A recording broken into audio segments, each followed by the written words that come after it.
right. You outlined the upgrade with Spencer Rattler. That's pretty obvious. Um, it almost underlines the job that Shane Beamer did last year.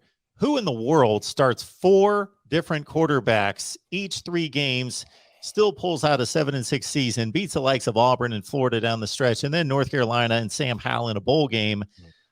And I watched that game every play, and just, yeah, there are all sorts of guys coming in and out. I think your starter hadn't played at quarterback in like 3 years. It was just crazy. I don't want to anoint Shane Beamer, but at the same time, my goodness, he's off to a great start. When did you get a feeling that he might be the answer?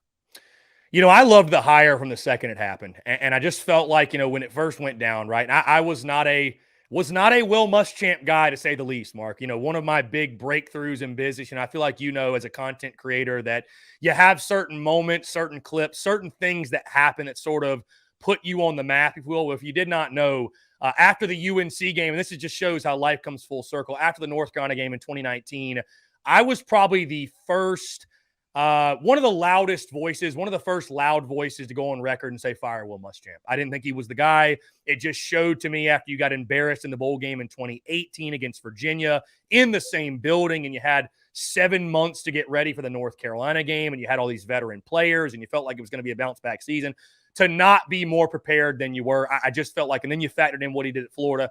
I was on the fire Muschamp train. I just did not think he was the answer, did not think he was the guy. Now, fast forward to 2020, he gets relieved of his duties, and you start going through the coaching search, and you heard the typical names, the Billy Napiers, the Hugh Freezes, the Joe Bradys, if you will. And I loved the hire from the jump because, as I told you, Mark, before, I've had a great opportunity to chat with so many former players, some of the greatest Gamecocks to put on the uniform, and to hear their perspectives on Shane Beamer. And it felt like South kind of just needed to roll the dice, to make an out-of-the-box hire, because South Carolina is not a typical job. Mark, it's a very tough job. It's very tough to win here. There are challenges unlike any other SEC school. Now, that's not to say South Carolina doesn't have the resources, a fantastic fan base, a beautiful campus. You're in the best conference in college football. They have everything they need, but the challenges to win and win at a high level are there. So I was a believer in Shane from the jump, and I really felt like, Mark, from the beginning, that this is not going to be a 1 or 2 year thing. This is going to be over the course of 5, 6, 7 years, allowing Shane Beamer to learn on the fly as a head coach, to recruit, to build a roster. And what he did in year one, and I said this, Mark, the real test last offseason, I said, or last preseason, I said, the biggest challenge and the thing I'm most looking forward to is, it's easy in the honeymoon phase to have all that positivity and positive momentum and to be cheerful and to be happy. But when you fumble the football and you throw an interception, and more importantly, you lose a game, when you run into adversity, can Shane Beamer continue to be that guy? Can he continue to inject positive momentum and positive energy? And that was the thing that probably impressed me the most. South Carolina got punched in the face multiple times last season. I mean, you think of the Georgia game, you think if you had to beat East Carolina by a last-second field goal, you beat Vanderbilt by 1 point. Thank goodness for Zeb Nolan, a game you probably should have lost. I mean, you look at the Texas A&M game where you got really embarrassed, and it never wavered. Shane Beamer was the same guy. He continued to be that same positive voice, that same positive force. And I think that's why you saw at the end of the season, this team continue to believe, continue to fight for their head coach. That's why you beat Florida the way you did. That's why you beat Auburn, and you're able to navigate to a bowl game. So listen, is Shane Beamer, and I said this when he was hired, is Shane Beamer the guy to get South Carolina to a national championship or even win the SEC? I don't know, right, Mark? There's a lot of factors that go into winning a championship. The ball's got to bounce your way. Hey, no coach has ever been a great coach without great players. You got to go get great players. Players are the ones that win the game.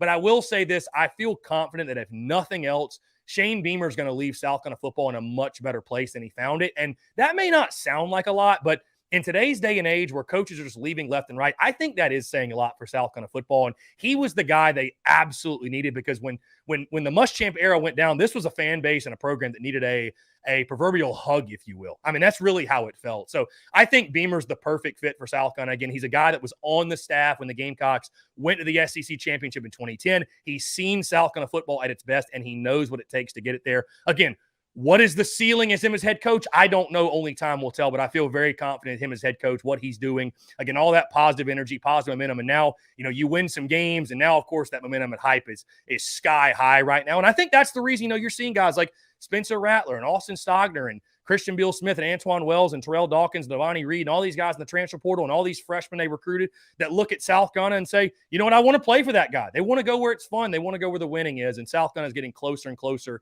to that point. So, again, to answer your question, I'm very confident with Beamer. And it was very evident to me early on in just the way that he carried himself and navigated this team, not through the highs, but for me, it was through the lows and through the adversities, him continuing to be the same guy with that infectious energy and momentum. That was the thing that really stood out to me. And again, I feel very confident about him as head coach moving forward. And I joke with people, Mark, that I wouldn't put his name on a t-shirt if I didn't believe in him. I can tell you that much. So that's the ultimate sales point right there. If you're going to wear the billboard around all the time, you got to believe in the man. Right. Exactly.